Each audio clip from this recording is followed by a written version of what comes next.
Hello दोस्तों, ये story का लास्ट चैप्टर है और मैं देख रही हूँ आप वीडियो को लाइक और कमेंट नहीं कर रहे और ना ही सब्सक्राइब कर रहे हो। अगर आप चाहते हो कि मैं ऐसी कंप्लीट महानवा एक्सप्लेन करूँ तो प्लीज़ चैनल को सब्सक्राइब और कमेंट करके मुझे सपोर्ट करो, नहीं तो मुझे चैनल बंद करना पड़ेगा। डव की आंखों में एक हल्की सी मुस्कान चमकी, जैसे जंग का अंत इतना निराशाजनक होने पर उसे मजा आ गया हो। कुछ एस अब भी नहीं मान रहे कि लड़ाई खत्म हो गई है, लेकिन डिलॉट डिमोनिक रियान गया और उनके साथ एक पीस ट्रीटी साइन कर दी। हाँ, उसकी नेगोशिएशन असल में धमकी ज़्यादा थी, परसुएशन कम था। एडलाइन के होठों पर गर्म मुस्कान फैल गई जब उसने अगले लफ्ज सुने। जर्मन भी जाग गया है। डव की आवाज नरम हो गई। उसने सब कुछ याद कर लिया जो उसने अपनी सोल के कंट्रोल में होकर किया था। उसके अंदर इतना गिल्ट भर गया कि वो इंसान रोक ही नहीं पाया, पर उस दर्द के बावजूद उसके चेहरे पे एक रिडेम्पशन की चमक थी। एडलाइन का दिल खुशी से भर गया। सच में? डव ने सिर हिलाया। हाँ, अब धीरे धीरे वो चैन पर आ रहा है। एडलाइन के होठ और ज्यादा मुस्कुराए। मुझे कितनी खुशी हुई ये सुनकर, वाकई। फिर डव की नजर अंदर झांकने वाली हो गई। एडलाइन रोडेन, तुम्हें अपनी जिंदगी के बारे में कुछ और जानना है? जैसे तुम्हें दोबारा जीने का मौका क्यों दिया गया? एडलाइन के दिल में एक हलचल हुई। उसकी आंखें डव की आंखों में खो गई। क्या वो अब तैयार थी अपने पुराने राज खोलने के लिए? खामोशी में उसकी क्यूरियस सोच को बुलावा मिला।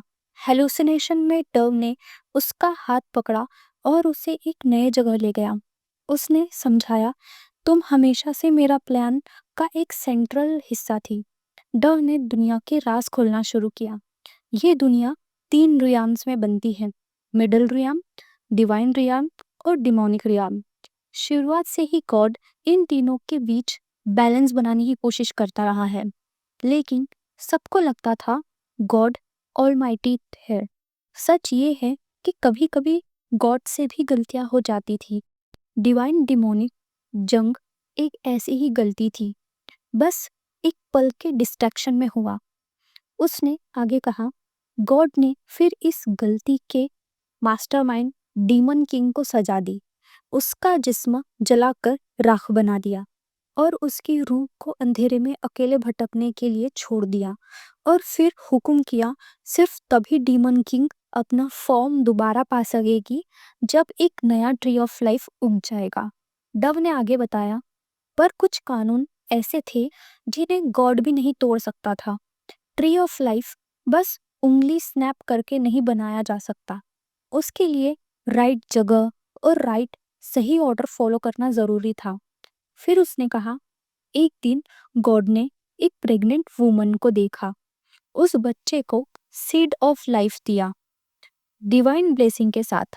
जब वो बच्चा बूढ़ा होकर मर जाएगा तो उस जगह पर ट्री ऑफ लाइफ उग जाएगा, जिसे फिर डिवाइन रियाम को दिया जाएगा। और इस प्रोसेस की वापसी के लिए गॉड ने एक प्रोफेसी दी। एडलाइन शॉक में सुन रही थी।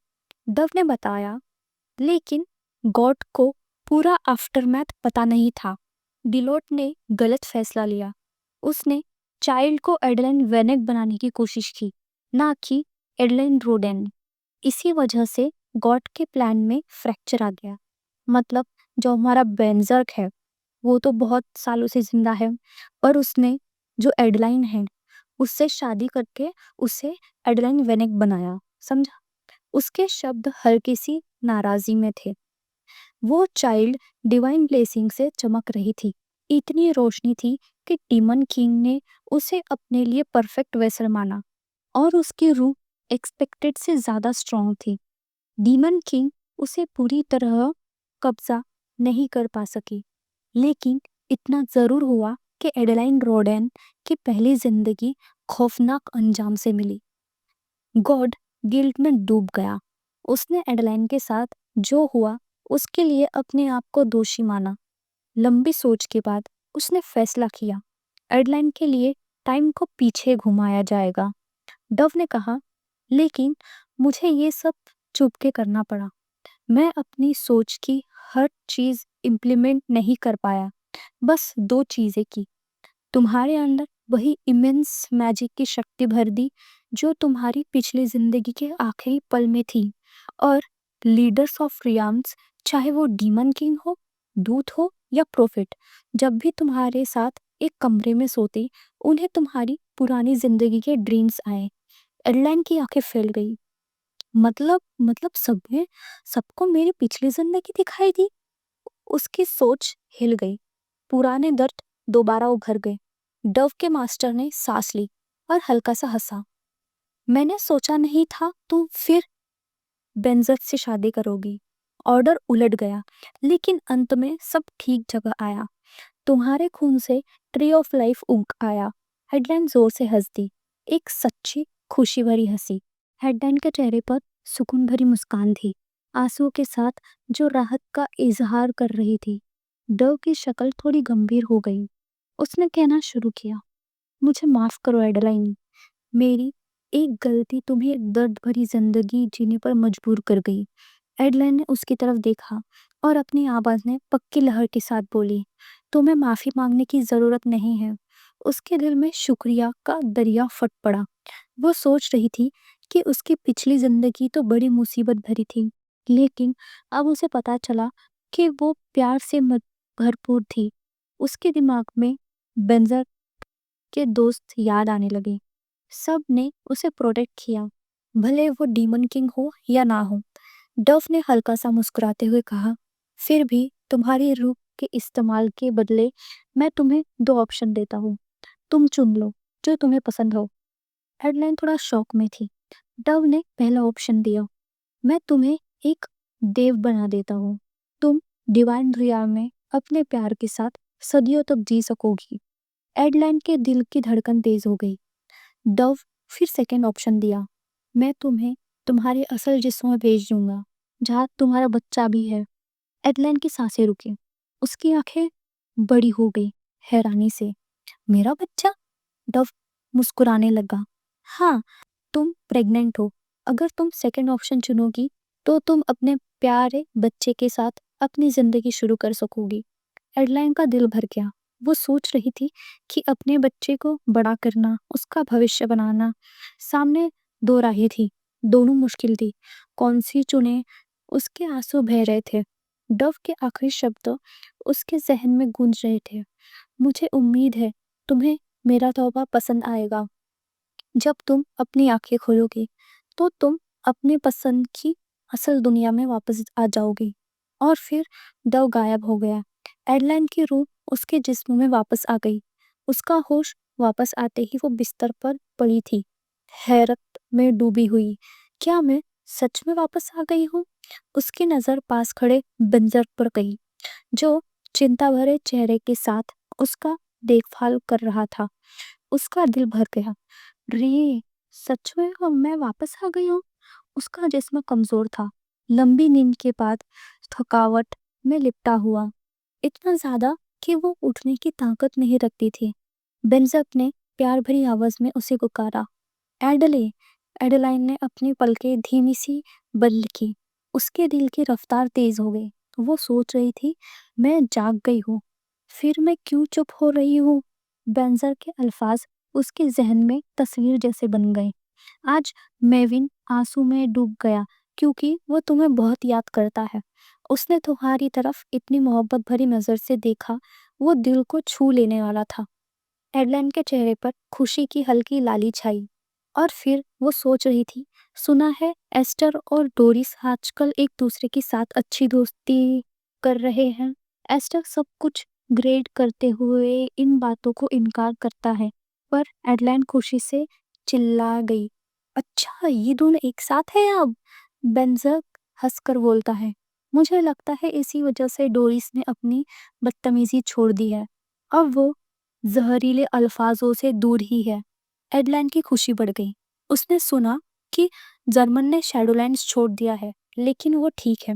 हेला थोड़ी उदास हो गई है उसके जाने के बाद, मगर वैकिन ने उसका ख्याल रखा। हर लफ्ज उसकी चिंता दूर करता जा रहा था। रिले लगता है मंदिर में बहुत अच्छा कर रहा है, वो जल्दी यहाँ आएगा तुम्हें देखने। बेंजक ने अपना चेहरा साइड में कर लिया और उसके पास बिस्तर पर बैठ गया। उसकी आवाज़ में एक तरह की तड़प थी। मैंने सुना है एग्नेस कुछ महीनों में मिडल रियाम की तरफ जाने वाली है। जब वो आएगी तो मैं तुम्हारी उससे मुलाकात करवाऊंगा। वो तुम्हें लेकर बहुत क्यूरियस थी। बेंजर ने उसकी तरफ देखा, जैसे कुछ ढूंढ रहा हो। उसकी आंखों में एडलाइन की पलकें बंद हो गई। दिल तेज धड़क रहा था। मैं हमेशा मौका खो देती हूँ, जाग नहीं पाती। बेंजर ने उसका हाथ पकड़ लिया। उसका टच गरम और नरम था। हर दिन के साथ तुम्हारी कमी और ज़्यादा महसूस होती है। उसकी आवाज़ भरी हुई थी। काश हम अपने बच्चे को मिलकर बड़ा होते देख पाते। काश कोई चमत्कार हो जाता। उसकी आंखों से आंसू बह गए। एक बूंद उसके हाथ पर गिर गई। एडलाइन की भी आंखों में आंसू भर गए। ओह रे! क्या वो मुझे हर दिन देखने आता है क्या? बेंजर खड़ा हो गया। उसकी आवाज़ में बेचैनी थी। सोचने की बात है, ब्रूनो कह रहा था कि बच्चे बड़े होते हुए थोड़ा रिबेलियस फेज में चले जाते हैं। जब ऐसा होगा तो मैं किससे पूछूं? एस्टर, ब्रूनो, रिले, वैकिन? पर शायद वैकिन से नहीं, उसका दिमाग थोड़ा कम है। उसने जोर से हंसने की कोशिश की, पर हंसी आंसुओं में दब गई। एडलाइन पसीने में तर थी।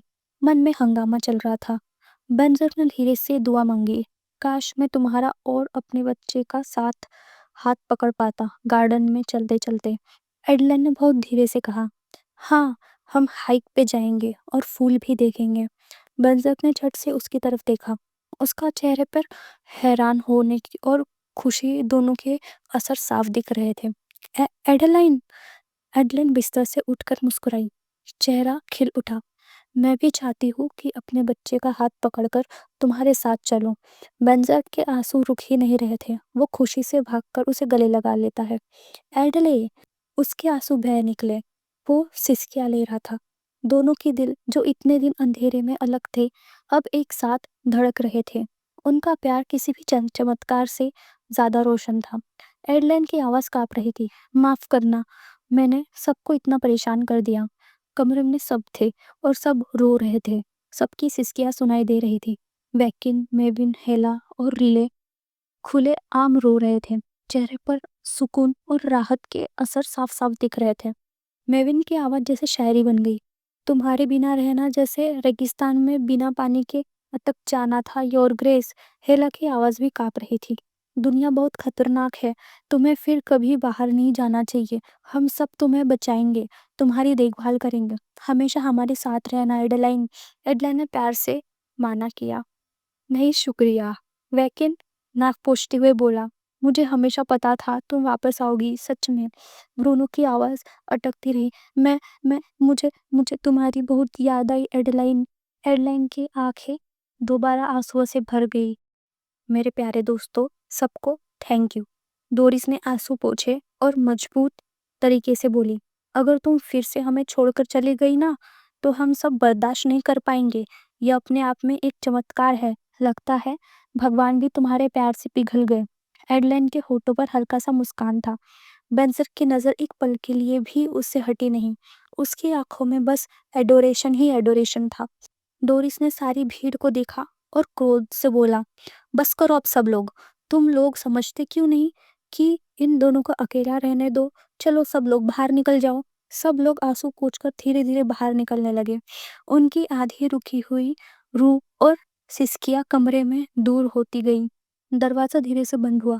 एडलाइन और बेंजर अकेले रह गए। दोनों की आंखें मिली। हवा में अनसुनी बातों का बोझ था। एडलाइन का दिल भर आया और उसने अपने बेबी बम को प्यार से छुआ। रे, मुझे तुमसे कुछ कहना है। उसकी आवाज धीमी थी। ये मेरी दूसरी जिंदगी है। बेंजर की आंखें उस पर अटक गई। उनमें हैरानी और क्यूरियोसिटी दोनों थी। मेरी पहली जिंदगी में मैं तुमसे 25 साल तक शादीशुदा थी और फिर मुझे लगा सब खत्म हो गया है क्योंकि तुमने मुझे मार दिया था। मैं तुमसे नफरत करती थी, इस बात की थी। उसकी नज़र एक पल को भी बेंजर से नहीं हटी।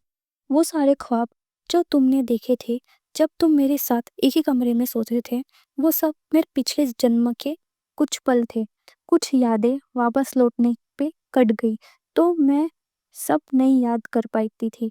बहुत सी यादें थी जो मुझे नहीं याद थी और मैं तुमसे नफरत करना चाहती थी, लेकिन मैं कभी नहीं कर पाई। उसके होठों पे एक हल्का सा मुस्कान था। मैं तो क्यूरियस हूँ, तुमने अपने खुद के ख्वाब वाले वर्जन के बारे में क्या सोचा? बेंज़र हल्का-सा हँस पड़ा। वो मुझे फ्रस्ट्रेट करता था, इतना प्यार करता था तुमसे, पर उसे अपनी फीलिंग्स की समझ ही नहीं थी। लेकिन अगर तुमने उस जैसा बेचारा आदमी भी प्यार कर लिया, तो मैं शुक्रगुज़ार हूँ। उसका चेहरा संजीदा हो गया। मुझे तुमसे अभी भी बहुत कुछ चुकाना है। एयरलाइन की आवाज़ मीठी और धीमी थी। रे! बेंज़र उसके सामने घुटनों पे बैठ गया, उसके हाथों को अपने हाथ में लिया। तुम मेरी वजह से एक बार नहीं, 2 बार मरी हो, लेकिन अब मैं तुम्हारा हाथ कभी नहीं छोड़ूँगा। मैं वादा करता हूँ, चाहे जो हो जाए, मैं तुम्हें प्रोटेक्ट करूँगा। हेडलाइन की आवाज़ में भी उतनी ही वफ़ादारी थी। मैं भी वादा करती हूँ, हमेशा तुम्हारे साथ रहूँगी और तुम्हारा बच्चा भी। हेडलाइन के पेट में एक नरम-सी हरकत हुई, जैसे उनके प्यार की निशानी खुद जवाब दे रही हो। बेंज़र की आवाज़ में सिर्फ एक एहसास था, आई लव यू एडले। एडलाइन की जवाब ने उनका बंधन और मजबूत कर लिया। I love you too. दोनों के होठ मिले एक गहरी और जुनून से भरी किस में। सालों की तड़प और दर्द जैसे उड़ गए। एडलाइन के लिए अंधेरा अब खत्म हो चुका था। उसने अपनी मंजिल पा ली थी, अपना घर, अपना सुकून, अपना प्यार। अब सिर्फ एक नई किरण थी, एक हैप्पी एंडिंग। नई सुबह का सूरज कमरे की खिड़कियों से रोशनी देता अंदर आ गया। डाइनिंग टेबल के चारों तरफ सब इकट्ठा थे, हंसी खुशी से वक्त बिता रहे थे। एडलाइन अपनी ऑरेंज कलर की मैटरनिटी गाउन में खिल रही थी, एक हाथ से अपना बेबी बम संभाले हुए, दूसरे हाथ में चाय का कप। उसके आसपास बेंजर, एस्टर, रैकिन और ब्रूनो बैठे मुस्कुराते जा रहे थे। तभी एडेलाइन ने कहा, मुझे ना स्ट्रॉबेरी खाने की इच्छा हो रही है। लेकिन हमेशा की तरह सबसे अटेंटिव झटके से खड़ा हो गया। मैं अभी लेकर आता हूँ। और एक छोटे से जादू के साथ झटके में गायब हो गया। पीछे सिर्फ वादा छोड़ गया। एडेलाइन के गालों पे लाली आ गई। अरे, मैंने तो बस वैसे ही सोचा था। एस्टर मुस्कुराया। उसकी आवाज में तसल्ली थी। तुम्हें जो भी चाहिए हो, बस कह देना। तुमने जो हमारे लिए किया, उसके सामने ये सब तो कुछ भी नहीं है। उसकी आंखों में सच्चा शुक्रिया था। ब्रूनो ने भी कहा, वो सही कह रहा है एडेलाइन। तुमने हमारे लिए अपनी जान तक दे दी थी। हम सब तुम्हारे कर्ज उतारने की पूरी कोशिश करेंगे। ग्रुप की हंसी मजाक और बातें पूरे कमरे में गूंज उठी। एक ऐसी महफिल जिसमें अपनापन और खुशी भरपूर थी। इसी पल एडेलाइन को महसूस हुआ कि उसे अपना असली घर मिल गया है। प्यार, अपनापन, सब कुछ एक साथ, जो वो चाहती थी। एडेलाइन कुर्सी से उठ गई। होठों पर हल्की सी शैतानी मुस्कान थी। तुम सब पागल हो। मैं अपने कमरे में जा रही हूँ। बेंजर तुरंत बोला, रुको, मैं भी तुम्हारे साथ आता हूँ। एडलाइन ने हल्का सा सर हिलाकर मना कर दिया। नहीं, तुम यही रहो और सबके साथ बात करो। वो जाने लगे। तभी एस्टर अपने चाय में ही खोया हुआ था। उसे आने वाली तूफान की खबर नहीं थी। ब्रूनो ने बड़ी सीधी सी क्यूरियोसिटी में पूछ लिया, वैसे एस्टर, तुम्हारा और डोरिस का क्या चल रहा है? एस्टर घुट घुट कर खांसने लगा। चाय लगभग मुंह से निकल गई। चेहरा लाल हुआ पड़ा था। क्या बकवास कर रहे हो तुम? अभी क्यों उसका नाम ले रहे हो? ब्रूनो ने मासूमियत से जवाब दिया। क्योंकि मुझे क्यूरियोसिटी है और लगता है सभी को है। रूम में हल्की हल्की सी हंसी छेड़ होने लगी। एस्टर ने अपना मुंह पूछा, अपनी कंपोज शक्ल वापस लौटा ली। देखो, जितना तुम सोच रहे हो वैसा नहीं है। मुझे अफवाहों के बारे में नहीं पता, पर मैं नहीं जानता था कि सब इतने ज़्यादा बढ़ जाएगी अफवाहें। ब्रूनो ने ताना मारा। पर लोगों ने तुम्हें और डोरिस को हाथ पकड़ के साथ चलते हुए देखा है। एस्टर ने समझाने की कोशिश की। मैं बस इंश्योर कर रहा था कि वो गिरे ना। बैटल के बाद अब भी उसके कदम कभी कभी लड़खड़ा जाते हैं। उसकी नज़र साइड में चली गई, जैसे कुछ यादें ट्रिगर हो गई हो। बेंजर ने हल्की सी मुस्कान के साथ बोला, पर लगता है वो तुम्हें सिर्फ दोस्त ही नहीं, कुछ और भी समझती है। एस्टर 2 पल के लिए चुप हो गया। उसके दिमाग में ख्यालों का तूफान था। एक पल को एक औरत का आंसू भरा चेहरा दिमाग के कोने में उभर आया, पर उसने तुरंत अपना अंदाज ठंडा रखा। फिर वो खड़ा हो गया और सीधी आवाज में बोला, मेरे और डोरिस के बीच कुछ नहीं चल रहा और कभी चलेगा भी नहीं। रूम एकदम चुप हो गया। उसके बातों में ऐसा वेट था, जैसा कोई चैलेंज दे रहा हो। सवाल ये था, क्या वो सबको कन्विंस कर रहा था या खुद को कन्विंस कर रहा था। दूसरी तरफ रियान के एक कोने में एग्नेस अपने ख्यालों में खोई हुई थी। रात का टाइम था। वो अपने वार अटायर के बिना थी, सिर्फ नाइट ड्रेस में, पर उसके गोद में तलवार रखी थी, जैसे हमेशा अपने प्रोटेक्ट करने वाले इंस्टिंक्ट के साथ हो। उसके दिमाग में फ्रॉस्टलैंड की यादें घूम रही थी। एडलाइन, एक इम्प्रेसिव औरत। एग्नेस के दिल में थोड़ा जलन जगा। ये सही नहीं। मैं कभी मिडल रियाम गई ही नहीं हूँ और सबको जाने देती हूँ। सिर्फ मुझे ही क्यों रोकते हैं सब? तभी एक मीठी सी आवाज ने उसके ख्यालों को काटा। बेंजर ने शादी कर ली है, और वो भी एक इंसान के साथ। एग्नेस ने आंख उठाई। सामने ब्रेटनी खड़ी थी, एक यंग देव जिसकी हरी हरी आंखें थीं, जो ठीक एग्नेस पर टिकी थी। उसका ऑलिव ग्रीन ड्रेस हवा में हिल रहा था। एग्नेस ने गहरी सांस ली और कहा, अब वो डिलॉट है, उसके लिए उसका प्रॉपर टाइटल यूज करो। ब्रेटनी का गुस्सा फट पड़ा, पर मैं उसकी बड़ी बहन हूँ। एग्नेस का दिमाग तुरंत क्लैरिफाई करने लगा, सब देवास एक ही वृक्ष से जन्म लेते हैं। ब्राइटनी गुस्सा हो गई और चिल्लाई, उसने मेरी परमिशन के बिना शादी कैसे कर ली? मैं इस शादी को कभी एक्सेप्ट नहीं करूंगी। एग्नेस के अंदर चुभन सी हुई। नहीं, इस लड़की को मैं मिडल रियम जाने ही नहीं दूंगी। मैं जानती हूँ वहां जाके ये कैसा हंगामा करेगी। ब्राइटनी ने उंगली उठाई, और तुम होती कौन हो मुझे रोकने वाली? तुम खुद एक दूध भी नहीं हो। एग्नेस की आंखों की तीखी नजर देखकर ब्राइटनी एक पल को थम सी गई। क्या? ऐसा क्यों देख रही हो तुम मुझे? एग्नेस की आवाज ठंडी पर सख्त थी। कैप्टन ने मुझे बोला था कि जब वो हाजिर नहीं हो डिवाइन रियाम में, तो डिवाइन रियाम का ख्याल रखो। क्या ये वजह तुम्हारे लिए काफी नहीं है? ब्राइटनी तेजी से हट गई। अच्छा अच्छा, मैं नहीं जाऊंगी। एग्नेस ने उसे जाते हुए देखा। उसके दिल में एक अजीब सी बेचैनी थी। बस यही सोच रही थी, कहीं कुछ गलत ना हो जाए। सेरेन गार्डन में एडलाइन आराम से चल रही थी। उसके दिमाग में वही पुराने दिन घूम रहा था। क्यों सब लोग बार बार उस दिन की बात करते हैं? क्यों शर्मिंदा कर देते हैं मुझे? उसने देखा कि डोरिस अकेले बैठी है। एडलाइन तुरंत उसके पास गई। चेहरे पर चिंता साफ दिख रही थी। डोरिस। डोरिस हल्की सी चौंक गई, फिर तुरंत उठकर खड़ी हो गई। ओह, लेडी एडलाइन। एडेलाइन ने प्यार से हाथ उठाया। कोई जरूरत नहीं है उठने की, बैठ जाओ। डोरिस ने हल्का सा झिझक के वापस बैठ गई। एडलाइन भी उसके साइड में चेयर खींचकर बैठ गई। दोनों की नजरें मिली और एक चुप सी समझ बन गई। बगीचा शांत और रोशनी से भरा हुआ था, जैसे एक सुरक्षित जगह जहाँ पुरानी बातों की फिजा नहीं पहुंच पाती। एडलाइन ने अपने बेबी बम को हल्का सा थामा, और उसके चेहरे की रोशनी गार्डन को और चमका रही थी। डोरिस चुपचाप उसे देखती रही। दिल के अंदर एक चुभन सी हुई। लेडी एडेलाइन हमेशा इतनी शालीन, इतनी खूबसूरत लगती है। काश मैं उनकी तरह होती। शायद तब वो नाम तो उसके दिल में आया, लेकिन होठ तक नहीं। बस एक कसक छोड़ गई।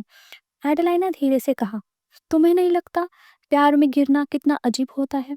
डोरिस की नजरें तुरंत पलट के एडेलाइन पर टिक गई। अपनी असली फीलिंग्स चेहरे पर नहीं दिखने दी।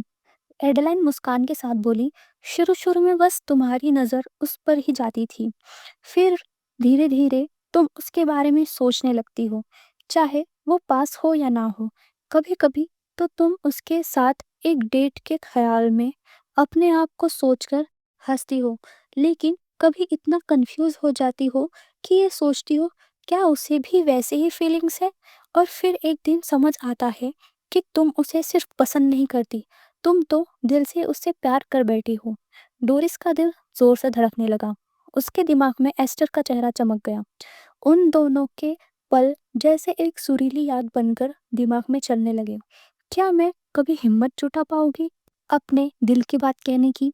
डोरिस ने हिचकिचाहट के साथ पूछा, आप और हीज ग्रेस के बीच पहले प्यार का जिक्र किसने किया था? एडलाइन मुस्कुराई, सोचती हुई बोली, पता नहीं, लेकिन सच में फर्क ही क्या पड़ता है? जरूरी तो ये है कि दोनों एक जैसा महसूस करते हो। डोरिस की क्यूरियोसिटी और बढ़ गई, लेकिन आपको कैसे पता चला कि हीज ग्रेस की फीलिंग आपकी जैसी है? एडलाइन ने ईमानदारी से कहा, सच कहो तो बहुत लंबे वक्त तक हम दोनों को खुद ही भी नहीं पता था। डोरिस की आंखें खुल गई हैरानी में। एडलाइन ने मिस्टीरियस अंदाज में आंख मारी। प्यार का अजीब मामला है। सबसे आखिरी व्यक्ति जो समझ पाता है क्या हो रहा है वो खुद तुम हो, बाकी तो पहले से ही सब जान जाते हैं। डोरिस ने एडेलाइन का हाथ पकड़ लिया, धीरे से दबाया। वो कुछ कहने जा रही थी, तभी एकदम से पत्तियों की खड़खड़ाहट हुई। डोरिस तुरंत सतर्क हो गई। उसके आसपास से मैजिक निकलकर चमक उठी और एक जाल बन गई जो आसपास घुसने वाले को पकड़ लिया। एक तेज सी चीख सुनाई दी, अये ये क्या चीज है यार। डोरिस की नजरें छोटी हो गई, आवाज में सख्ती थी। कौन हो तुम? ब्राइटनी की आंखों से आंसू बह रहे थे, आवाज कांप रही थी। मैं कोई खतरनाक लड़की नहीं हूँ, कृपया मुझे जाने दो। एडलेन आगे बढ़ी, उसकी आवाज में हुक्म था। छोड़ दो उसे डोरिस, ये एक देव है। ब्राइटनी झटके से डरी, उसकी आवाज एडलाइन और डोरिस के बीच घूम गई। ये तुम्हें कैसे पता कि मैं कौन हूँ? उसने थके हुए लेकिन क्यूरियस अंदाज में पूछा। फिर जैसे एक सोच चमकी, उसकी आवाज में जहर आ गया। रुको, मैंने सुना था एक इंसान औरत है जो एस और देव को पहचान सकती है। तो तुम ही हो, तुम ही डीमन किंग की पावर रखती हो। तुम सामने से और भी ज्यादा क्रीपी लगती हो। एडलाइन बिल्कुल शांत थी। अपना नाम बताओ। ब्रैटनी चौंक गई, उसकी आंखों में जिद। क्यों क्यों जानना चाहती हो मेरा नाम? एडेलाइन का जवाब उसकी रगों तक ठंड से उतर गया। क्योंकि मेरी आदत है, जिन लोगों को मरना हो उनका नाम पहले जानना जरूरी है। ब्रैटनी की सांसें तेज हो गई, डर और गुस्सा दोनों मिलकर उभर रहे थे। मुझे पता था तुम्हारे असली रंग एक दिन जरूर सामने आएंगे। Demon king? एडलाइन ने तुरंत जवाब दिया, मैं डीमन किंग नहीं हूँ। उसका जादू घूमकर ब्रैटनी को एक नरम पर मजबूत झटके से पीछे ढकेल गया। ब्रैटनी चीख उठी, झूठ! मैं कभी नहीं दूंगी तुम्हें हमारे डिलॉट से शादी करने की इजाजत। एडलाइन की आवाज फिर भी शांत थी। दुर्भाग्य से मैं पहले ही उससे शादी कर चुकी हूँ और मैं उसके बच्चे की माँ बनने वाली हूँ। ब्रिटनी का गुस्सा फटने वाला था, उसके शरीर कांप रहा था। तुम तभी एस्टर आ गया और माहौल में थोड़ी शांति आ गई। ब्रिटनी ने उसकी तरफ बढ़ी, आंखों में देखा। एस्टर! एस्टर ने शांत हरकत से कहा। क्या कर रही हो ब्रिटनी? ब्रिटनी ने बेचारी सी बनते हुए कहा, मेरी मदद करो।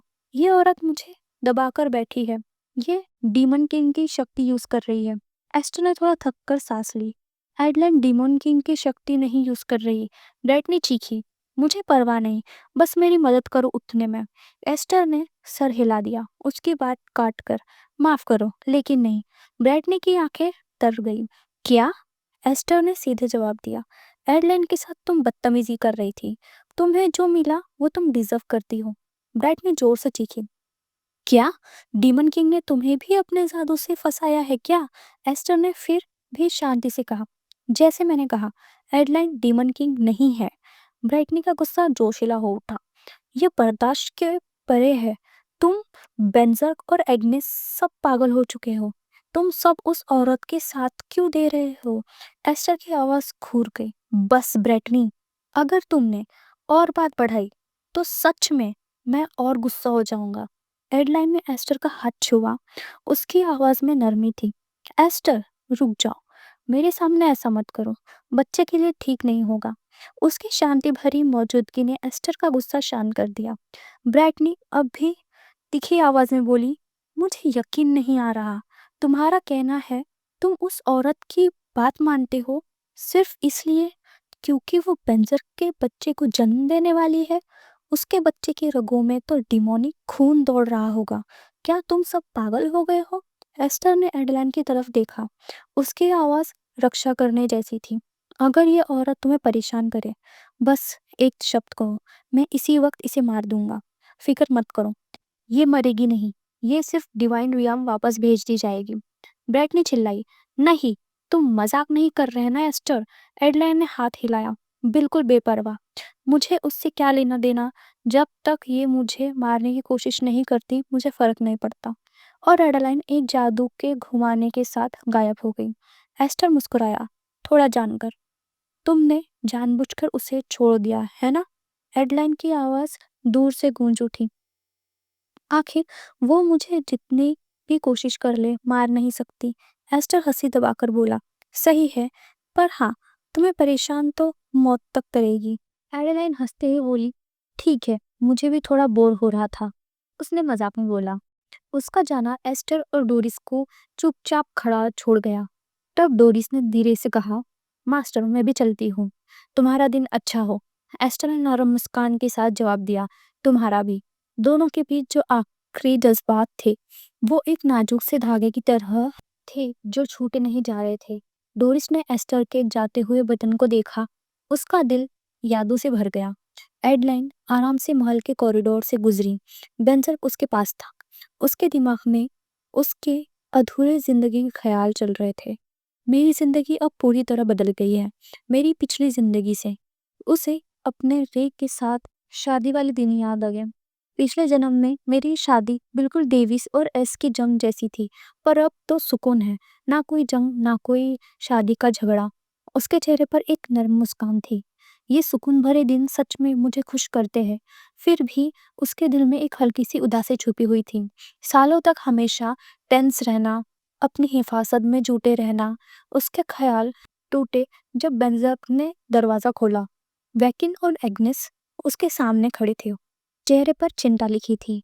एग्नेस ने नरम मुस्कान के साथ कहा, हेलो योर ग्रेस। एडलाइन के जहन में आवाज गूंजी, तो ये डेविस है जिन्हें गॉड ऑफ वार कहा जाता है। एडलाइन ने शालीनता से जवाब दिया, मैं एडलाइन वेनेक हूँ। बेंजक ने क्यूरियोसिटी भरते हुए कहा, तुमने अब मेरा सरनेम लेना शुरू कर दिया है। एडलाइन ने प्यार से समझाया, हाँ अब मुझे एडलाइन ट्रोडेन के रूप में रहने की जरूरत नहीं है। बेंजक थोड़ा शर्माते हुए बोला, मैं तुम्हें बता नहीं सकता कि मुझे कितनी खुशी हो रही है। उसकी आंखें प्यार से चमक रही थीं। फिर भी मुझे ऐसा लगता है कि हम एक दूसरे से जुड़े हुए हैं। एडलाइन ने मस्ती भरी आवाज में जवाब दिया, तुम इतने खुश क्यों हो? ये तो सिर्फ एक टेम्पररी सरनेम है जो तुम सिर्फ मिडल रियाम में इस्तेमाल करते हो। बेंजर ने उसे अपने बाहों में ले लिया। ये सब देखकर एग्नेस की आंखें चमक उठी। उसने कहा, मैं तुम्हें थैंक यू करना चाहती हूँ क्योंकि पिछले बार मुझे मौका नहीं मिला। उसकी आवाज़ शुक्रिया से भरी थी। मैं डिवाइन रियाम के लिए तुम्हारी तमाम मदद की दिल से कद्र करती हूँ। एडलाइन ने एक हम्बल वेव दिया। ठीक है, सच में तुमने मुझे इतना थैंक कर लिया है, अब बस बहुत हो गया। एग्नेस ने आगे कहा, मैं खुशी खुशी तुम्हारे लिए तुम्हारी गार्ड बन सकती हूँ क्योंकि मैं वैकिन और एस्टर दोनों को एक साथ फाइट में हरा सकती हूँ। एडलाइन ने अपनी एक आंख उठाकर देखा और कहा, मुझे लगा तुम किसी और वजह से यहाँ आई हो। एग्नेस ने जवाब दिया, हाँ, बात यह है कि एक लड़की है ब्रेटनी डेविस के बीच। मुझे डर है कि वो बिना परमिशन के मिडल रियाम आ गई है। एडलाइन एक कैजुअल तरीके से बोली, ओ हाँ, मैंने उसे पहले गार्डन में मिल लिया था।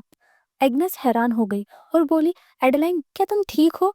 क्या किसी ने तुम्हें चोट दी है? एडलाइन ने मुस्कुराते हुए कहा, मुझे आसानी से चोट नहीं लगती। उसकी आंखों में एक हल्का सा शैतानी चमक थी।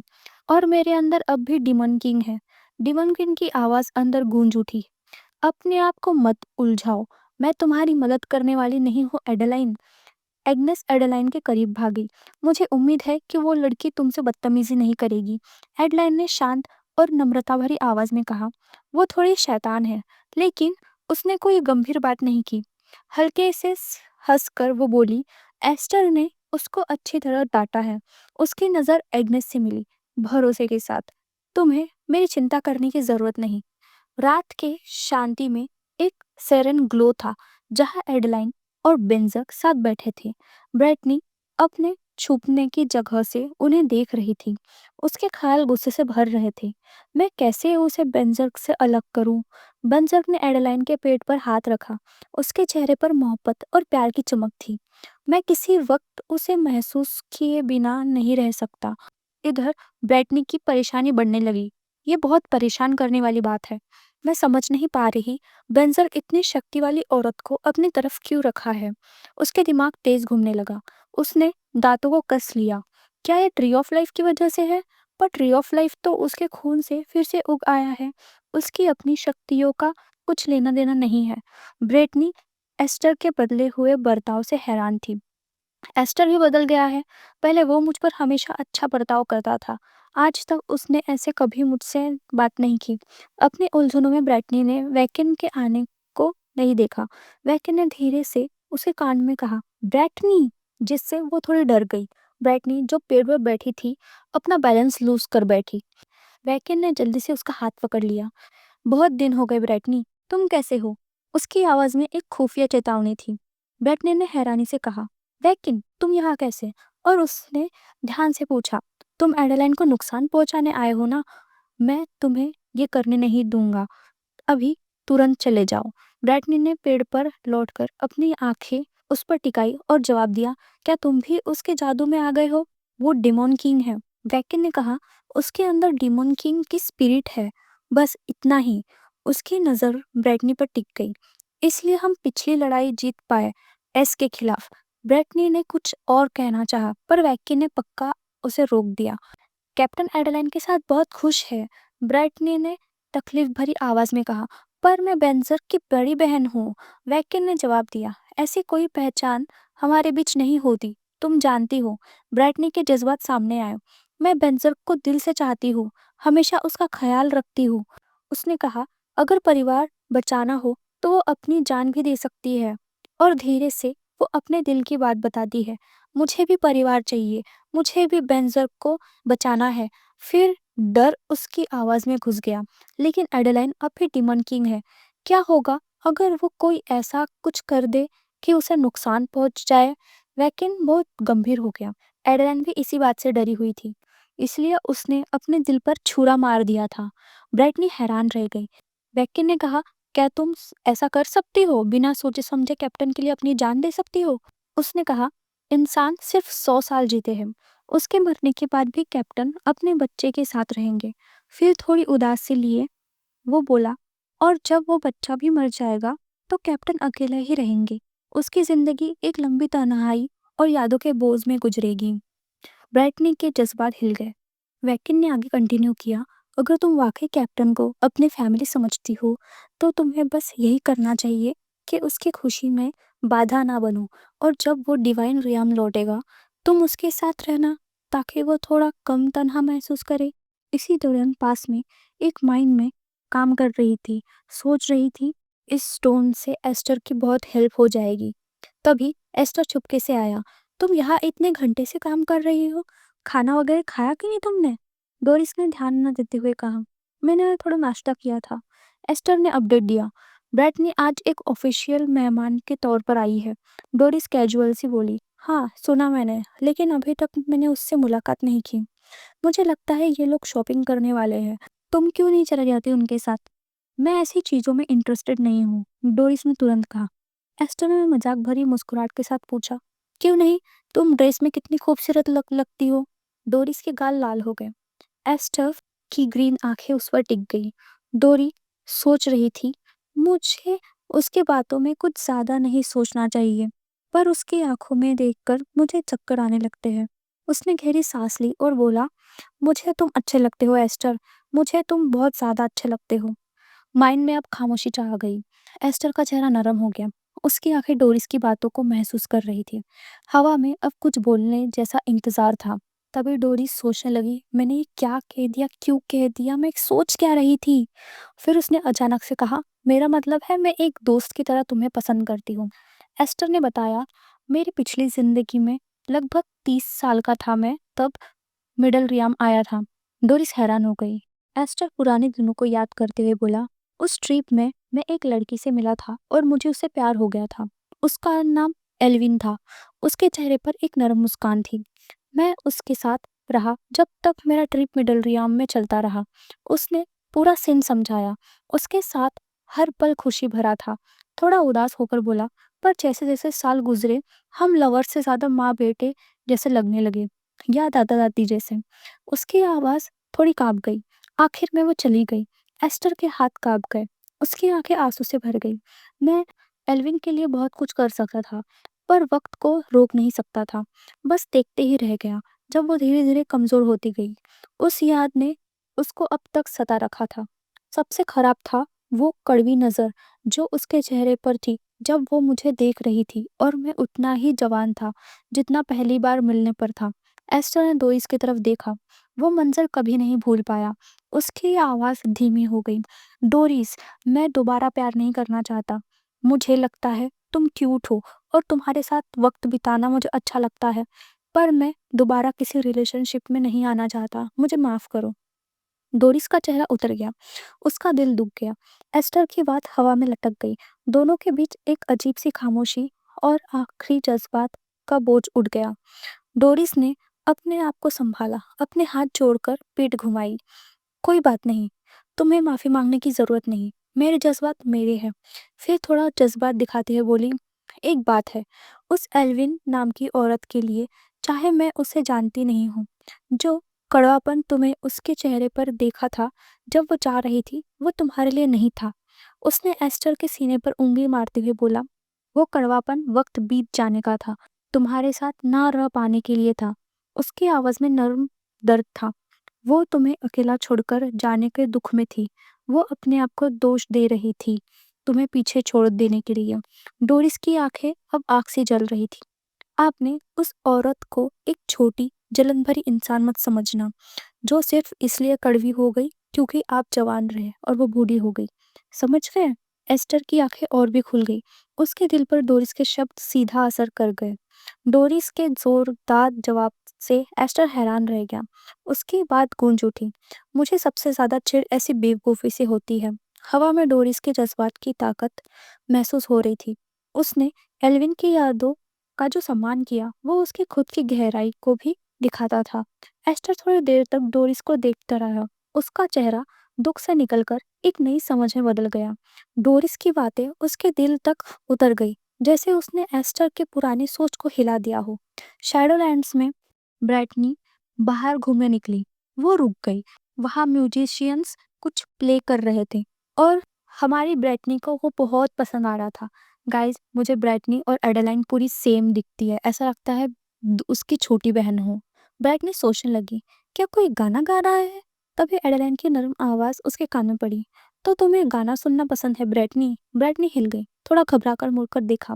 एडेलाइन उसके पीछे खड़ी थी, चेहरे पर गर्म मुस्कुराहट और हाथ अपने बेबी बम पर। ब्राइटनी थोड़ी हिचकिचा गई। एडेलाइन ने समझाया, हम इन्हें वेंडरिंग म्यूजिशियंस कहते हैं। ये दुनिया भर घूमते हैं, गाना बजाकर पैसे कमाते हैं। ब्राइटनी का इंटरेस्ट जग गया। क्या ये हमेशा ऐसे ही जगह जगह जाते हैं? एडलाइन ने जानकारी वाले अंदाज में बताया, नहीं, कभी कभी त्योहारों में या रेस्टोरेंट में भी गाते हैं। अगर लोगों को पसंद आ जाए तो थिएटर में भी परफॉर्म करते हैं। फिर उसने पूछा, क्या तुम उनका एक शो देखना चाहती हो? ब्राइटनी ने तुरंत मना कर दिया, बिल्कुल नहीं, मुझे तुम्हारे साथ शहर जाने का कोई इरादा नहीं है। उसकी आवाज़ में थोड़ी चिढ़ थी। ब्राइटनी ने फिर एडेलाइन की तरफ घूरा, तुम मुझसे इतनी कैजुअली बात क्यों कर रही हो, जबकि एग्नेस के सामने बहुत फॉर्मल थी? एडलाइन के चेहरे पर शांति थी। क्योंकि तुम मेरे साथ इनफॉर्मल हो, ब्राइटनी ने गुस्से से कहा। वो क्योंकि मैं तुमसे बहुत बड़ी हूँ, मैं एक देव हूँ, एडलाइन ने नर्म मुस्कान के साथ कहा, और मैं डीमन किंग हूँ। ब्राइटनी की आवाज़ तेज हो गई, तो तुमने मान ही लिया कि तुम डीमन किंग हो। पीछे बजता म्यूजिक भी टेंशन का बैकग्राउंड बन गया। एडलाइन ने शांत से पूछा, तो तुम मुझे मार दोगी? ब्राइटनी ने रुकी हुई आवाज में कहा, नहीं, शायद मैं चाहूँ भी तो तुम्हें नहीं मार सकती। फिर उसने थोड़ा हार मानकर बोला, वैसे भी मैं डिसाइड कर चुकी हूँ कि मैं खुद देखूंगी कि कैप्टन कितना खुश रहेगा तुम्हारे साथ। उसकी नज़र उदास हो गई। वैसे भी तुम कुछ 100 साल तक जियोगी, उससे ज़्यादा तो नहीं। फिर धीरे से बोली, उसके बाद कैप्टन के साथ मैं रहूंगी। दुख भरी आवाज में उसने कंटिन्यू किया, मैं उसे अपना परिवार मानती हूँ और उसने मुझसे बिना पूछे शादी कर ली। एडलाइन ने सहानुभूति दिखाई, इसी बात ने तुम्हें हर्ट किया है और इसी वजह से तुम मुझसे नफरत करती हो? ब्राटनी ने हाँ में सिर हिलाया। आवाज भारी हो गई थी। हाँ, शायद अभी तो तुम खुश हो, तुम्हारे जीने तक तो कोई तुम्हारा साथ रहेगा, पर उसके बाद फिर क्या, जब तुम चली जाओगे और तुम्हारा बच्चा भी बूढ़ा होकर चला जाएगा, उसके बाद कैप्टन अकेला हो जाएगा। एडलाइन ने रास्ते में ही रोक लिया, वो अकेला नहीं होगा।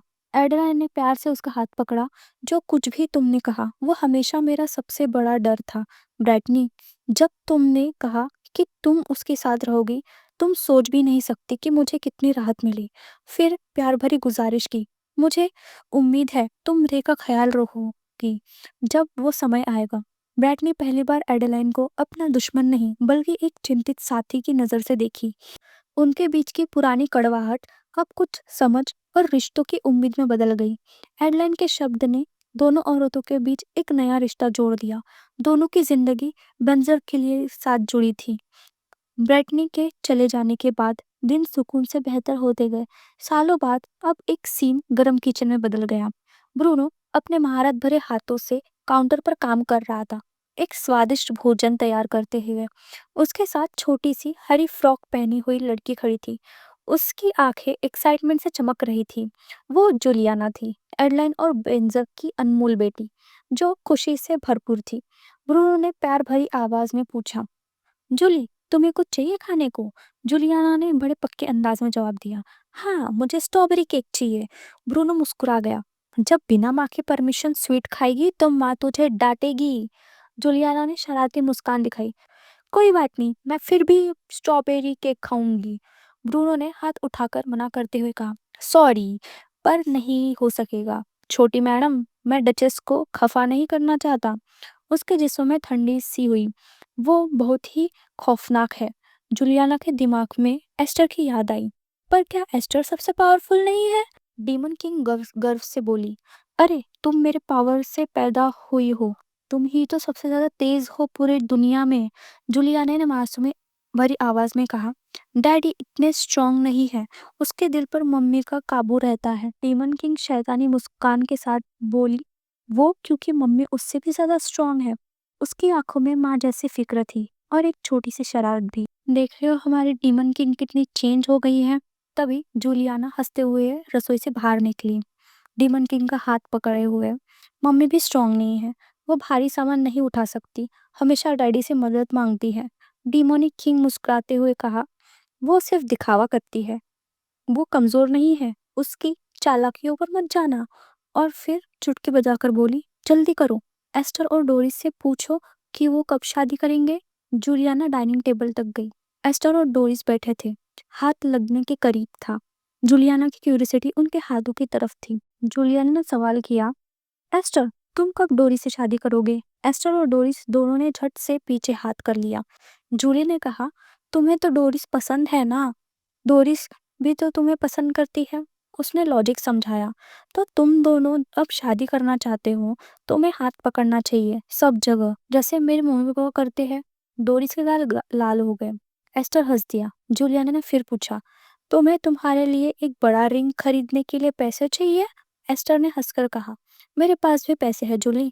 जूलियाना ने मुस्कुराते हुए पूछा, तो तुम कब रिंग खरीदोगे? डोरिस हैरान हो गई। एस्टर ने अपने कोट के पॉकेट में हाथ डाला, एक छोटा सा बॉक्स निकाला, उसको खोला तो अंदर एक शानदार रिंग थी, जिसमें एक लाल पत्थर चमक रहा था। एस्टर ने दिल से कहा, माफी चाहता हूँ, जो मैं तुम्हें इतनी देर तक इंतजार कराता रहा, मुझे अपने आप को तैयार करना था। डोरिस की आंखों में आंसू आ गए और उसने पूछा, क्या इसका मतलब है अब तुम तैयार हो? एस्टर ने शरारती मुस्कान के साथ जवाब दिया, सच कहूँ तो नहीं, पर मुझे लगता है ये काफी है। उसने डोरिस की आंखों में अपनी नजर डाली, जब तक मैं तुम्हारे साथ हूँ। कमरा प्यार और विश्वास की गर्माहट में डूब गया। जूलियाना के चेहरे पर मुस्कान थी। Mission complete. हेला हरे भरे बगीचे में खड़ी सोच में डूबी थी। मुझे लगता था कि वो कब शादी करेंगे। उसकी मुस्कान शांत थी। हर दिन अब खुशनुमा गुजर रहा था, पर एक छुपी चिंता जरूर थी। उसने प्रोफेसी में रे को अकेला खड़ा देखा था।